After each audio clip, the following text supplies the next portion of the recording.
Good morning my dear student, welcome to Gramin Bharat Abhishek Kumar YouTube channel. चलिए, जैसा कि प्रीवियस लेक्चर में हम लोग एपी अलजेब्रा के चैप्टर को स्टार्ट कर चुके थे, उसी को आगे कंटिन्यू करेंगे। लेकिन थोड़ा सा रिकेप लेंगे क्या मैंने पढ़ाई करी थी। उसके बाद मैं कुछ प्रॉब्लम को आपके सामने प्रस्तुत करूंगा और उस प्रॉब्लम का आप सॉल्यूशन आसानी से देखेंगे और फिर आप अटेम्प्ट करेंगे। तो अगर आप पुराने व्यूवर हैं तो कॉपी पेन लेके ज़रूर बैठे, नए व्यूवर है तो आप भी कॉपी पेन लेके जरूर बैठे, तभी आपको लेक्चर का फ़ायदा मिलेगा। चलिए स्टार्ट करते हैं इस लेक्चर को। जैसा कि एपी के बारे में हम लोग चर्चा कर चुके हैं कि दो क्रमागत संख्या का जब डिफरेंस सेम होगा तो उसको हम एपी में कहेंगे। और इसके जनरल टर्म के बारे में मैंने आपको एक्सप्रेशन बताया था, टी एन या ए एन के बारे में आपको बताया था कि अगर एन लेना है उससे एक कम लेना है, ए प्लस एक कम लेंगे तो N minus one into D. इसको हम लोग पढ़ेंगे A plus N minus one into D. और ये डी क्या है इसके बारे में मैंने बताया था, ये कॉमन डिफरेंस है, आपका कॉमन डिफरेंस है। और ये जो है फर्स्ट टर्म है, ये भी आपको मैं पहले बता चुका हूँ प्रीवियस लेक्चर में। और इसको आप ध्यान में रखेंगे इस फार्मूला को।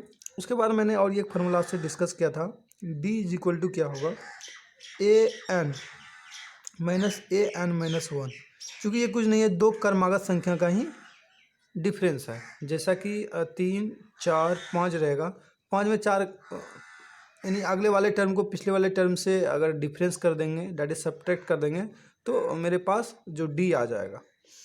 तो इन दोनों फार्मूला को आप याद रखेंगे और इसी फार्मूला के सहारे मैं आगे अभी कुछ क्वेश्चंस को आपके सामने लेने जा रहा हूँ।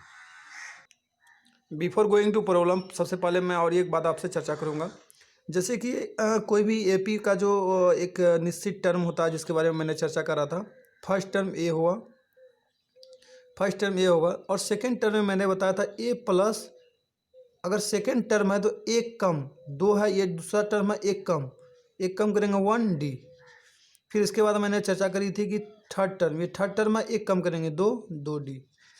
इसी प्रकार ए प्लस थ्री डी, इसी प्रकार जो एपी बनेगा, ये मेरा एपी का सीरीज हो गया और इसके बारे में मैं चर्चा कर चुका हूँ। चलिए इस चीज़ को रिमूव करते हैं और आगे प्रॉब्लम की तरफ चलते हैं।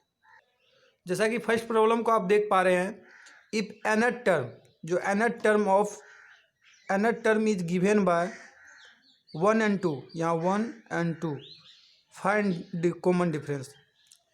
इफ अगर ये एपी में है, कॉमन डिफरेंस तभी निकलेगा जब एपी में होगा। सबसे पहले हम ये चेक करेंगे कि एपी में है या नहीं। चलिए आपको मैं दो मेथड यहाँ एक्सप्लेन करूँगा, सेकेंड मेथड और फर्स्ट मेथड। जैसा कि आप जानते हैं एपी का जो nth टर्म होगा ये होगा 6n प्लस 2। अगर बच्चों आप यहाँ 1 डालोगे तो क्या हो जाएगा, 6 इंटू 1 प्लस 2 डेट इज 8। इसी प्रकार अगर आप a2 यहाँ पुट करोगे, a2 यहाँ पुट करोगे तो यहाँ भी 2 पुट करना पड़ेगा, 6 इंटू 2 प्लस 2, ये 14 हो जाएगा। आप जानते हैं बच्चों कि दो क्रमागत संख्या का जो डिफरेंस होता है वो मेरे पास डी होता है। डी बराबर आप लिख सकते हैं a2 minus a1, that means 14 minus 8 that is 6। ये मेरे पास आंसर आ गया। बट दूसरे मेथड से हम सॉल्व करने की कोशिश करेंगे। जैसा कि आपके स्क्रीन पे यहाँ कॉर्नर में एक फार्मूला लिखा हुआ, डी बराबर A N minus A N minus one. इसी फार्मूला को हम लोग डायरेक्ट हिट करेंगे। ए एन यहाँ पर 6n प्लस 2 दिया हुआ है, माइनस करेंगे बच्चों, जैसे ही माइनस करेंगे n माइनस वन यहाँ पर है तो n की जगह पर n माइनस वन रखेंगे, 6 into n minus one plus 2। जैसे जैसे आप सॉल्व कर रहे होंगे, 6n प्लस 2 माइनस, इस पहले अंदर वाले को सॉल्व करेंगे 6n माइनस 6 प्लस 2। फर्दर आगे आप जैसे ही सॉल्व करेंगे इसको, माइनस 6n, यहाँ माइनस 4 हो जाएगा तो प्लस 4, 6n कैंसिल हो जाएगा और 4 to 6, ये मेरे पास आंसर आ जाएगा। तो आपके पास दोनों मेथड मैं एक्सप्लेन कर चुका हूँ, आप शायद इस मेथड को समझ गए होंगे। चलिए आगे प्रॉब्लम की तरफ चलते हैं, दूसरी प्रॉब्लम की तरफ। इसको भी मैं दोनों मेथड से एक्सप्लेन करूँगा। और सबसे पहले आप ए एन यहाँ लिखने की कोशिश करिए। ए एन बराबर हो गया 3n स्क्वायर माइनस 5। जैसे ही आप ए पुट करोगे तो 1 का स्क्वायर माइनस 5, आप जैसे प्राप्त करोगे 3 माइनस 5 या माइनस 2, आपके पास जो रिजल्ट आएगा बराबर होगा -2। जैसे आप a2 को यहाँ पुट करोगे, a2 तो 3 इंटू 2 का square -5, that means 3 into 4 -5, that means 12 into 5, that means 7। अब जैसे ही बच्चों इन दोनों को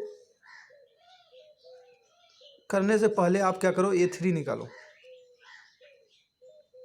A3 जैसे आप निकालोगे 3 इंटू 3 का स्क्वायर -5, आप जैसे इसको करोगे तो 27 -5, ये 22 आ जाएगा। अब बच्चों यहाँ देख पा रहे हो 7 में जब आप -2 को जैसे ही सब्ट्रैक्ट करोगे तो क्या हो जाएगा, 9 हो जाएगा। लेकिन जैसे आप 22 को 7 में सब्ट्रैक्ट करोगे आपके पास जो रिजल्ट आएगा वो 15 आएगा।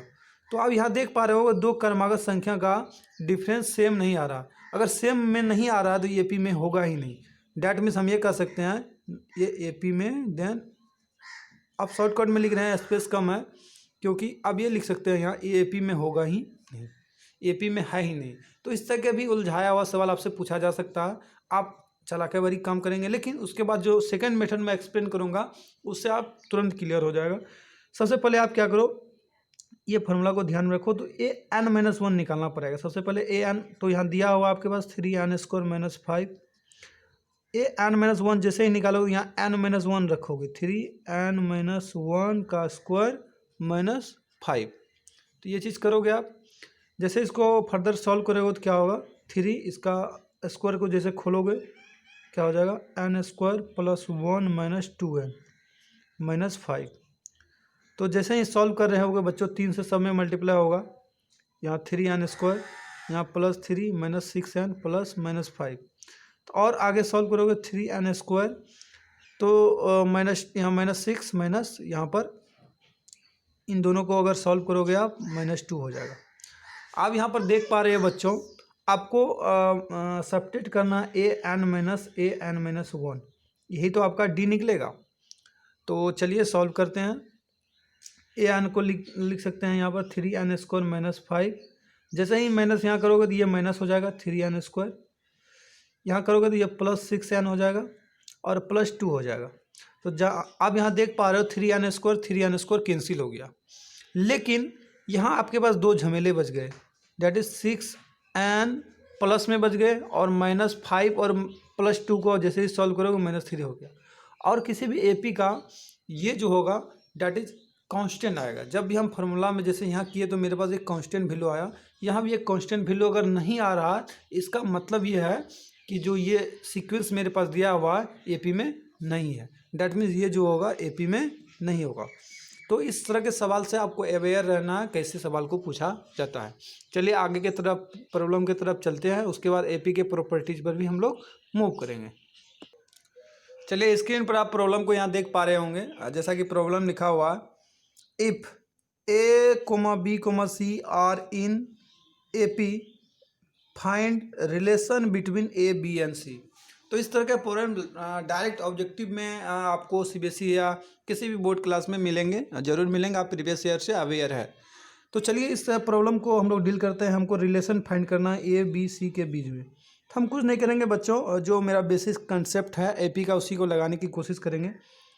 A, B और C अगर AP में है, इन AP अगर AP में है, ये इफ और इन AP अगर AP में है तो क्या होगा बच्चों, डिफरेंस हमेशा सेम रहेगा। जो कॉमन डिफरेंस रहेगा वो हमेशा सेम रहेगा। तो कॉमन डिफरेंस आप ऐसे निकाल सकते हो, जो आगे वाला टर्म है पीछे वाला में घटा दोगे -B। इसी प्रकार यहाँ से भी D निकाल सकते हो, C - B। आप जानते हो बच्चों ये दोनों क्या होगा, एक दूसरे के इक्वल होगा। तो आप ये कह सकते हो ये जो B - A is equal to होगा C - B। फर्दर जैसे इसको सॉल्व करोगे तो B को इधर लेते आओगे तो यहाँ पर क्या हो जाएगा 2B, और A को उधर लेते जाओगे तो ये हो जाएगा A + C। और यही आपके पास एक मूल मंत्र निकल के आया। और इसी को फर्दर आप सॉल्व करोगे तो B इज इक्वल टू होगा A + C/2। तो इससे दो चीज़ निकल के मेरे पास आया कि अगर A, B, C अगर AP में है कोई तीन संख्या, ABC यहाँ मैं संकेत के माध्यम से ले रहा हूँ। इस प्रॉब्लम के थ्रू आपको मैं एक कंसेप्ट सिखाने जा रहा हूँ कि अगर ABC तीनों आपके पास AP में होंगे तो जो बीच वाला जो मिडिल टर्म होगा उसका दुगुना इन दोनों के सम के बराबर होगा। फर्दर आप समझ गए होंगे, या आप यूँ कह सकते हैं बी जो होगा, बीच वाला जो टर्म होगा, ये दोनों का जो एवरेज होगा उसके बराबर होगा। एवरेज कैसे निकालते हैं, ए प्लस दोनों संख्या को जोड़ देंगे और 2 से भाग दे देंगे। तो फर्दर आप ऐसे कह सकते हैं बच्चों, आपके पास एक इलस्ट्रेशन मैं ऐसे ले रहा हूँ, अगर आपके पास 1 2 3 कोई 3 संख्या है तो आप इसे जांच करेंगे एपी में है या नहीं। क्या करेंगे, बीच वाला टर्म को आप देखेंगे, बीच वाला टर्म को इन दोनों के औसत के बराबर होता है कि दोनों को जोड़ोगे 3 + 1/2। अब यहाँ देखोगे 4/2 ये 2 होता है, कहने का मतलब ये दोनों बराबर हो गया और एपी में है। इसी कंडीशन को आप याद रखेंगे, ये कंडीशन वेरी वेरी इंपॉर्टेंट। ये आपको एनसीईआरटी में भी मिलेगा वहाँ, लेकिन नोट के थ्रू मिलेगा, लेकिन यहाँ मैं प्रॉब्लम के थ्रू लेने का प्रयास किया हूँ। शायद आपका इससे दिमाग का डेवलपमेंट ज़्यादा होगा, इसीलिए मैंने प्रॉब्लम के थ्रू लिया है। चलिए इसी प्रॉब्लम के कंसेप्ट पर एक दूसरा क्वेश्चन लेने का प्रयास करते हैं। स्क्रीन पर आप एक क्वेश्चन को देख पा रहे हैं, बहुत सिंपल और बहुत प्यारा सा क्वेश्चन आपके पास स्क्रीन पे अभी दिख रहा है।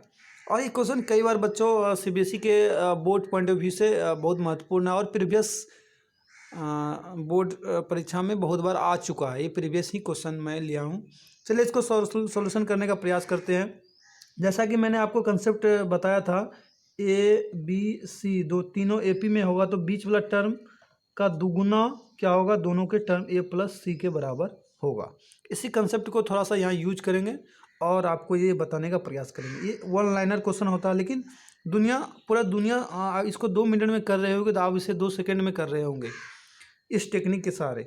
चलिए, जैसे कि a-2, 4a-1, 5a+2 are in AP, ये एपी में है।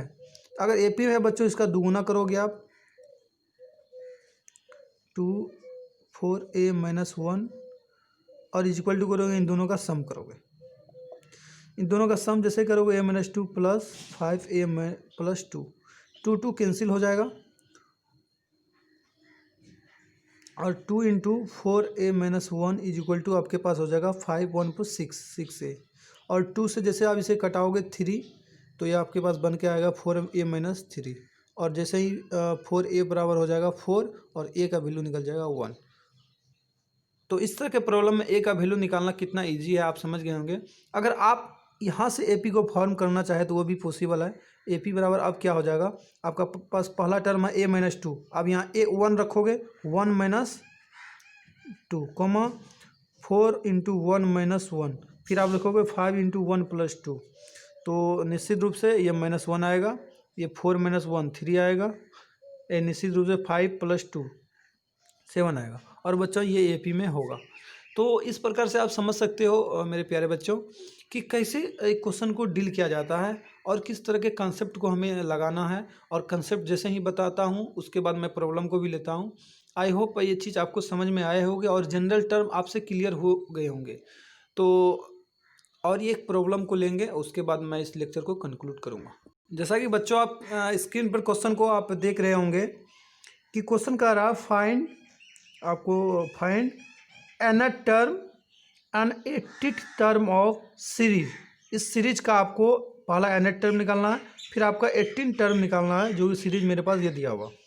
और चलिए सोल्यूशन पर लौटते हैं। और मैंने आपको बताया था किसी भी क्वेश्चन को हिट करने के लिए, किसी भी टर्म को निकालने के लिए आपके पास 2 चीज़ होना चाहिए।